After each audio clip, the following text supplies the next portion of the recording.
kaga Rarara ai mai kuɗi ne amma babban jahili ne, ba abin da ya sani a duniya, siyasar ma bai santa ba.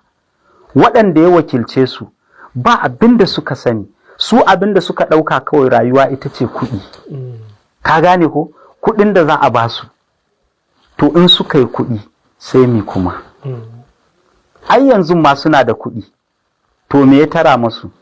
Kuɗin nasu me ya masu? Ko da ganin ma cikin yaran nashi Rarara ya je kamar irin jihar Zamfara ya tsaya a wani dutse yake cewa shi bai ga matsalar tsaro ba da komi. Duk ya kake ganin irin wannan abin? Ai duk waɗannan abubuwan suna tattare da yadda 'yan arewa suke ni. 'Yan arewa na sha faɗi maka, 'yan arewa in kana neman doɗaɗɗen ƙwaƙwalwa to ka samu 'yan arewa.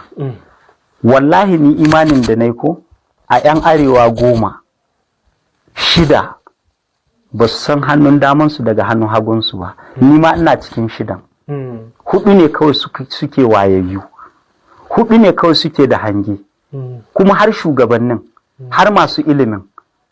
Duk inda ka samu ɗan arewa yana da doɗaɗɗen ƙwaƙwalwa.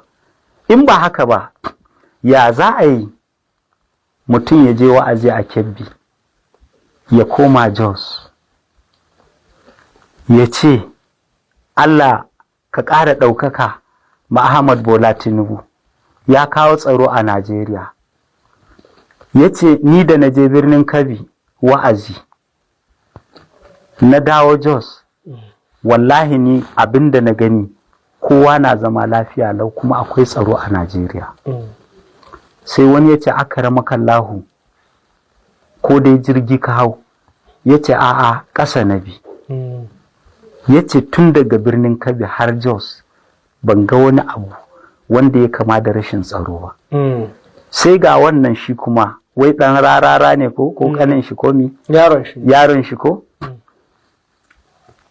Ya tashi ko daga wani gari yake? Ya je wai har Tsafe. Ya ma nuna mana cewar waɗanda 'yan Tsafe ne ko 'yan Doto za su iya gano inda yake, cewar lallai a tsaunin Tsafe yake, inda ake cewa nan ne gungun 'yan ta'adda.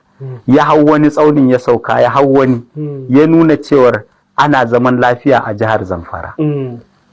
To wannan in ba tsinanne ba, in ba wawa ba, don Allah ko yadda ake garkuwa da mutane lokacin ma Rabi Abubakar na hannun 'yan ta'adda, ko don wannan don Allah ka ce wai ana zaman lafiya a Zamfara.